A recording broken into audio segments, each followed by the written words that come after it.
என் அன்புக்குரியவர்களே, நம்முடைய இரட்சகரும் மீட்பெருமாம் இயேசு கிறிஸ்துவின் நாமத்தில் உங்களை அன்போடு கூட வாழ்த்துகின்றேன். கல்வாரி சிலுவையை தியானிக்கிறோம். சிலுவை நமக்கு என்ன செய்தது? கிறிஸ்து இயேசு பாடுபட்ட அந்த நாட்களில் நடந்தது என்ன? ஏதோ இங்கும் அங்குமாய் ஒரு சில வசனங்களைத்தான் இந்த நாட்களில் நாம் தியானிக்கிறோம். நீங்கள் அமர்ந்திருந்து வேதத்தை கருத்தாய் தியானிக்கும் பொழுது ஆண்டவர் உங்களோடு கூட பேசுவார். இன்றைக்கும் ஒரு வசனத்தை வாசிக்க விரும்புகிறேன். அப்போஸ்தலர் நடபடிகள் 2ஆம் அதிகாரம் 24வது வசனம். தேவன் அவருடைய மரண உபாதிகளின் கட்டை அவிழ்த்து அவரை எழுப்பினார். அவர் மரணத்தினால் கட்டப்படக்கூடாது இருந்தது. அற்புதமான ஒரு வார்த்தை. ஆண்டவர் இயேசு தேவகுமாரன். அவருக்கு மரணத்தின் மேல் அதிகாரம் இருக்கிறது. பாதாளத்துக்கும் மரணத்துக்கும் உரிய திறவுகோல்களின் கைகளில் வைத்திருக்கிறேன் என்று சொன்னவர் அந்த இரட்சகர். ஆனால் அவர் பூமிக்கு வந்த பொழுது எந்த ஒரு அதிகாரமும் இல்லாதவரைப் போல தன்னை பாடுகளுக்கு உட்படுத்தினார். சிலுவை மரணத்திற்கு உட்படுத்தினார். மரணம் என்பது கொடுமையானது. உன்னத பாட்டில் நாம் வாசிக்கிறோம், நேசம் மரணத்தைப் போல கொடியது வலியது என்று நாம் வாசிக்கிறோம். ஒரு மனுஷனுடைய வாழ்க்கையிலே மரணம் வரும் பொழுது அது கட்டு போல அவர்களை கட்டி இழுத்து கொண்டு செல்லுகிறது. உலகத்தார் வேறு விதமாய் சொல்லுவார்கள்.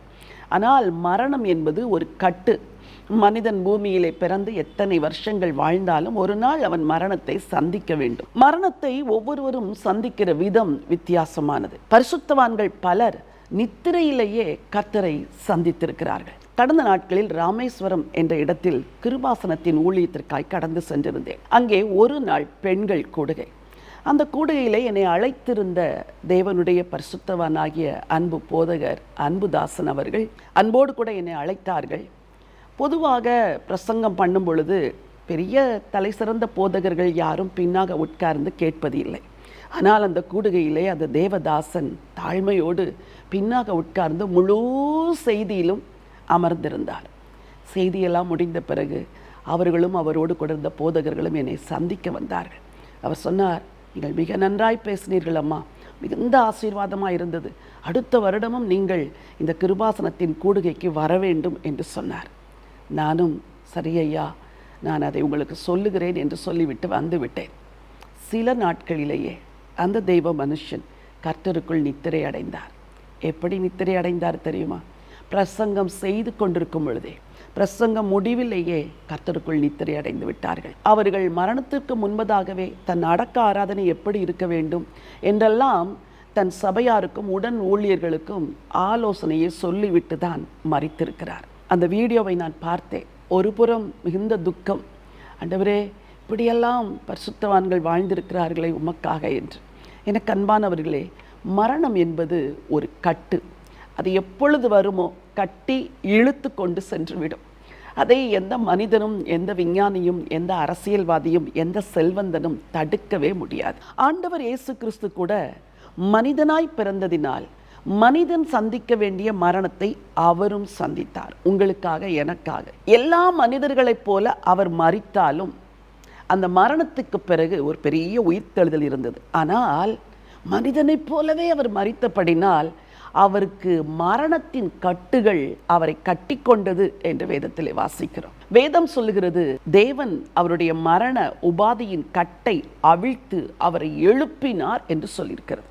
என் அன்பு தேவனுடைய பிள்ளைகளே, சிலுவை உங்களுக்கு என்ன நம்பிக்கையை கொடுக்கிறது தெரியுமா? மகனே, மகளே, இந்த உலக வாழ்க்கையில் பலவிதமான பாடுகள் உண்டு.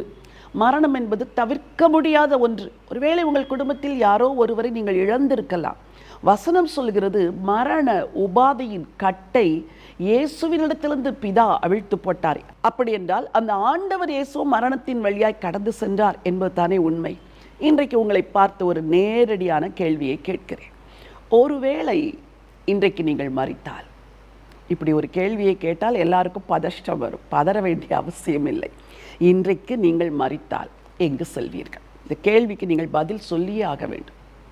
தேவன் அவருடைய மரண உபாதியின் கட்டை அவிழ்த்து அவரை எழுப்பினார் என்று சொல்லியிருக்கிறது.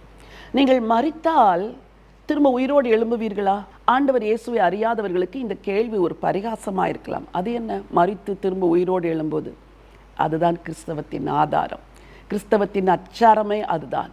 ஆண்டவர் இயேசு எப்படி மரண உபாதியின் வழியாய் போய் மீண்டும் எழும்பினாரோ, தேவன் அவரை எழுப்பினாரோ, அதே போல இந்த ஆண்டவர் இயேசுவை சொந்த இரட்சகராய் இருதயத்தில் ஏற்றுக்கொண்ட ஒவ்வொருவரையும் தேவன் எழுப்புவார்.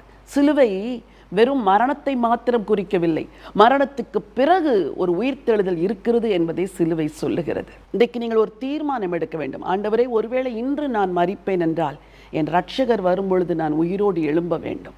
அப்படிப்பட்ட ஒரு நம்பிக்கை எனக்கு தாரும். இயேசுவே, என் உள்ளத்தில் வாரும், என்னை மன்னியும், என்னை கழுவும், எனக்கு ஒரு நித்திய நம்பிக்கையை தாரும் என்று சொல்லுங்கள். சரி, இது மரணத்தை குறித்து. மரணத்துக்கு ஏதுவான சில கட்டுகள் சிலருடைய வாழ்க்கையில் இருக்கும். சில வியாதிகள், சில போராட்டங்கள், சில சத்துருடைய கிரியைகள். உங்களுக்கு நான் சொல்லுகிறேன், கிறிஸ்து இயேசுடைய மரண உபாதியின் கட்டை அவிழ்த்த அதே தேவன் இன்றைக்கு உங்களை கட்டியிருக்கிற அந்த வியாதியின் கட்டை அவிழ்ப்பார், சாபத்தின் கட்டை அவிழ்ப்பார், உங்கள் குடும்பத்தை கட்டி இருக்கிற அந்த பிரச்சனையின் கட்டை அவிழ்ப்பார். மரண உபாதியின் கட்டையே தேவன் அவிழ்த்து எழுப்பினார் என்றால் உங்கள் பிரச்சனைகள், உங்கள் போராட்டங்கள், உங்கள் வியாதிகள், உங்கள் குடும்பத்தில் தாண்டவமாடுகிற தரித்திரம், சாபக்கட்டுகள், இவைகள் எல்லாவற்றையும் தேவன் அவிழ்க்க போதுமானவர். இன்றைக்கு உங்களுக்காய் ஜெபிக்க போகிறேன். ஆண்டவர் உங்கள் கட்டுகளை எல்லாம் அவிழ்க்க போகிறார். நல்ல பிதாவே, அன்பின் ஆண்டவரே, எங்கள் ஆண்டவராகிய இயேசு கிறிஸ்து மனிதனாய் இந்த பூமியில் வந்து மனிதனாய் வாழ்ந்து மனிதனைப் போல மரித்திருந்தாலும் மரண உபாதியின் கட்டை அவர் வாழ்விலிருந்து நீர் அவிழ்த்து போட்டீர். மரணம் அவரை கட்டக்கூடாதிருந்தது என்று வாசிக்கிறோமே. இன்றைக்கும் என் வார்த்தையை கேட்கிற உடைய பிள்ளைகள் ஒவ்வொருவருக்கும் ஒரு நித்திய நம்பிக்கையை கொடுங்கப்பா. மரணம் என்பது ஒரு நிரந்தர முடிவல்ல, அதற்கு பிறகு ஒரு வாழ்க்கை இருக்கிறது இயேசு கிறிஸ்துவுக்குள் என்பதை அறிந்து கொள்ள உதவி செய்யுங்கப்பா. இன்றைக்கும் யாரெல்லாம் மரணத்துக்கு ஏதுவான பாவ கட்டுகளிலோ, சாப கட்டுகளிலோ, வியாதியின் கட்டுகள், ஆண்டவரே, சத்துருடைய கட்டுகள், தரித்திரம், வேதனை, துன்பம், பிரச்சனை, போராட்டம், இதை போன்ற கட்டுகளால் கட்டப்பட்டிருக்கிறார்களோ, ஆண்டவர் இயேசுவின் நாமத்தில் ஜெபம் பண்ணுகிறேன். அப்படிப்பட்ட கட்டுகள் எல்லாம் அவர்களை விட்டு அகன்று போகட்டும் என்று சொல்லி ஜெபிக்கிறேன். உயிர்த்தெழுந்த இயேசு கிறிஸ்துவுடைய வல்லமை உங்க பிள்ளைங்களை விடுதலை செய்ய வேண்டும் என்று சொல்லி ஜெபிக்கிறேன் அப்பா. மரணத்தினால் கட்டப்படக்கூடாது இருந்தது என்று வாசிக்கிறோமே, அந்த வார்த்தையின்படியாக இவர்களை கட்டியிருக்கிற கட்டுகள் இன்றைக்கு அவிழ்க்கப்படுவதாக.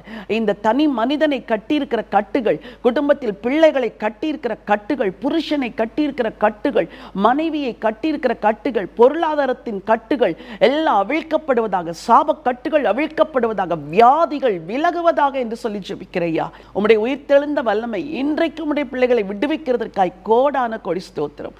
ஆண்டவரும் இரட்சகருமாம் இயேசு கிறிஸ்துவின் நாமத்தில் ஜெபிக்கிறேன் ஜீவனுள்ள நல்ல பிதாவே, ஆமென், ஆமென். என் அன்புக்குரியவர்களே, மரணம் என்பது முடிவல்ல. உங்கள் குடும்பத்தில் மரணம் நிகழ்ந்திருந்தால் நீங்கள் மனம் ஒடிந்து போகாதீர்கள். ஆண்டவரிடத்தில் சொல்லுங்கள், உயிர்த்தெழுதல் உண்டு, அதை நான் நம்புகிறேன் என்று. உங்கள் வாழ்க்கையில் இருக்கிற மரணத்தின் கட்டுகள் இன்றைக்கு அவிழ்க்கப்பட்டிருக்கிறது. கர்த்தர் உங்களை விடுதலை செய்திருக்கிறார். இந்த இயேசுவை உண்மையாய் செய்வீங்கள். இந்த நம்பிக்கையோடு இந்த நாளை துவங்குங்கள். இந்த நாள் ஒரு வெற்றியின் நாள். God bless you.